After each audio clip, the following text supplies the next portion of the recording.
Cambodian കാടുകളുടെ ഹൃദയഭാഗത്ത് ലോകത്തെ ഏറ്റവും വലിയ മതസ്മാരകം അങ്കോർ വാട്ട്. കംബോഡിയയിലെ സിയം റീപ്പിൽ 400 ഏക്കറിൽ 34 മീറ്റർ ഉയരത്തിൽ വനമേലാപ്പുകൾക്കുള്ളിൽ മഹാക്ഷേത്രം. 12ാം നൂറ്റാണ്ടിന്റെ തുടക്കത്തിൽ പ്രതാപിയായ സൂര്യവർമ്മൻ രണ്ടാമൻ എന്ന രാജാവാണ് ബ്രഹ്മാണ്ഡ കടാഹത്തിലെ ഭൗമ മാതൃകയായി അങ്കോർ വാട്ട് പണിതത്. മാനം മുട്ട നിൽക്കുന്ന 5 ഗോപുരങ്ങൾ പ്രപഞ്ച കേന്ദ്രത്തെയും ദേവന്മാരുടെ വാസസ്ഥലമായ മേരു പർവ്വതത്തിന്റെ കൊടുമുടികളെയും പ്രതിനിധീകരിക്കുന്നു.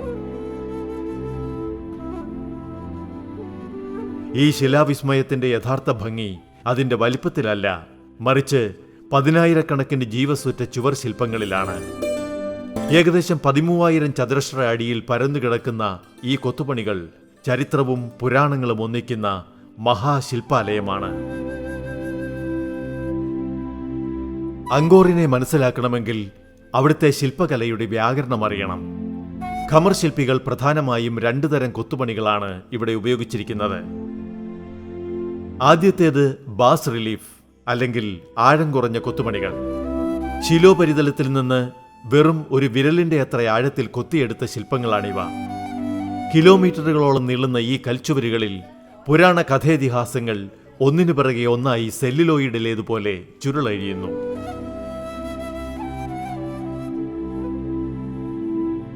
വാതിലുകളിലും ഗോപുരമുകളിലുമുള്ള ഹൈ റിലീഫാണ് രണ്ടാമത്തേത്.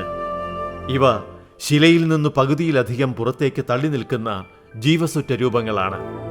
ഇവയുടെ നിഴലുകൾ ചുവരിൽ വീഴുമ്പോൾ ആ രൂപങ്ങൾക്ക് ജീവൻ ലഭിക്കുന്നത് പോലെ തോന്നും. ബാസ് റിലീഫ് കഥകൾ പറയുമ്പോൾ ഹൈ റിലീഫ് വിഗ്രഹങ്ങൾ ദൈവിക പരിവേഷത്തോടെ നിൽക്കുന്നു. 3ാം മതിൽക്കെട്ടിലെ ഗ്യാലറികളിലെ ശില്പങ്ങൾ ഇതൾ വിരിയുന്നത് ഘടികാര വിപരീത ദിശയിലാണ്. വലതുനിന്ന് ഇടത്തോട്ടാണ് ഇതിഹാസങ്ങളുടെ ചുരുളഴിയുന്നത്. കിഴക്കേ ഗ്യാലറിയിലെ ബേസ് റിലീഫ് വിശ്വപ്രസിദ്ധമായ പാലാഴി മഥനമാണ്. 49 മീറ്റർ നീളമുള്ള ഈ അത്ഭുത കാഴ്ചയിൽ 88 ദേവന്മാരും 91 അസുരന്മാരും അമൃതമഥനത്തിൽ ഏർപ്പെട്ടിരിക്കുന്നു.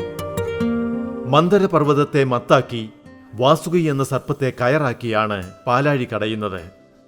നടുവിൽ ചതുർഭുജനായ വിഷ്ണു ഭഗവാനും താഴെ പർവ്വതം താങ്ങി നിൽക്കുന്ന കൂർമാവതാരവും.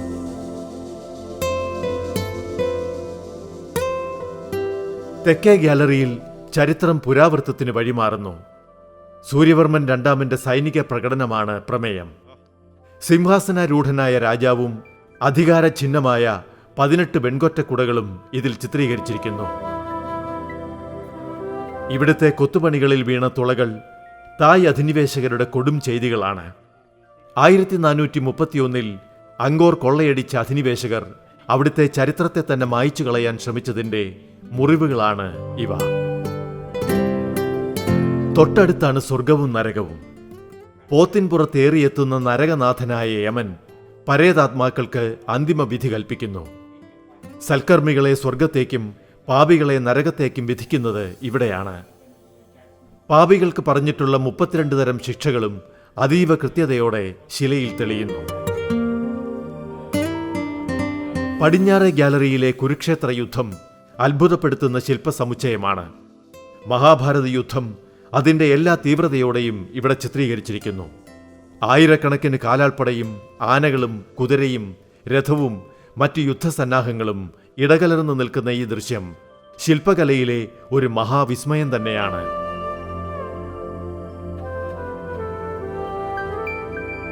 ക്ഷേത്രത്തിന്റെ മുകളിലെ നിലയിൽ അപ്സരസ്സുകളും ദേവതകളുമാണ്. ഏകദേശം 1850 സ്ത്രീരൂപങ്ങൾ ഇവിടെയുണ്ട്. ഇതെല്ലാം ഏതാണ്ട് ശാന്തഭാവം പൂണ്ട ദേവതകളാണ്. അവരുടെ ആടയാഭരണങ്ങളും കേശാലങ്കാരങ്ങളും അതീവ സൂക്ഷ്മതയോടെയാണ് കൊത്തിവെച്ചിരിക്കുന്നത്. കൈകോർത്ത് ആടിപ്പാടി നിൽക്കുന്ന ഈ ശില്പങ്ങൾ 12ാം നൂറ്റാണ്ടിലെ രാജ്ഞിമാരുടെയും നർത്തകിമാരുടെയും യഥാർത്ഥ ചിത്രങ്ങളാണെന്നാണ് വിദഗ്ധ മതം. നൃത്തരൂപങ്ങൾ അപ്സരസ്സുകളുടെ ശില്പമാണ്. കാലം കറുപ്പിച്ചു കളഞ്ഞ ശില്പങ്ങൾക്ക് ഒരു കാലത്ത് വർണ്ണാഭമായ ഒരു മുഖമുണ്ടായിരുന്നു. ശാസ്ത്രീയ പരിശോധനയിൽ ഈ ചുവരുകളിൽ ചുവപ്പും കറുപ്പും ചായങ്ങൾ പൂശിയിരുന്നതായി കണ്ടെത്തിയിട്ടുണ്ട്. ഏറ്റവും അത്ഭുതകരമായ കാര്യം, ഇവിടുത്തെ പ്രധാന ഗോപുരങ്ങൾ ഒരിക്കൽ സ്വർണ്ണ പാളികൾ കൊണ്ട് മൂടിയിരുന്നു എന്നതാണ്. നീല നിറത്തിലുള്ള കിടങ്ങുകൾക്ക് നടുവിൽ സ്വർണ്ണപ്രഭയോടെ നിൽക്കുന്ന ഒരു ക്ഷേത്രമായിരുന്നു അന്നത്തെ അങ്കോർ വാട്ട്. കാലം ശിലകളെപ്പോലും പരിക്കേൽപ്പിക്കുന്നു. ഉപ്പുവെള്ളത്തിന്റെ അംശവും ഈർപ്പവും ശിലകളെ ജീർണിപ്പിക്കുന്നു. ജർമ്മനിയിലെ അപ്സര കൺസർവേഷൻ പ്രോജക്റ്റ് പോലെയുള്ള സംഘടനകൾ ഈ ശില്പസമുച്ചയത്തെ സംരക്ഷിക്കാൻ അഹോരാത്രം പരിശ്രമിക്കുന്നു. അങ്കോർ വാട്ട് ഖമർ ജനതയുടെ ആത്മവീര്യത്തിന്റെ അടയാളമാണ്. ഇവിടുത്തെ ഓരോ ശില്പവും മനുഷ്യനും ദൈവവും തമ്മിലുള്ള സംസർഗത്തിന്റെ ബിംബമായി ഇന്നും നിലകൊള്ളുന്നു.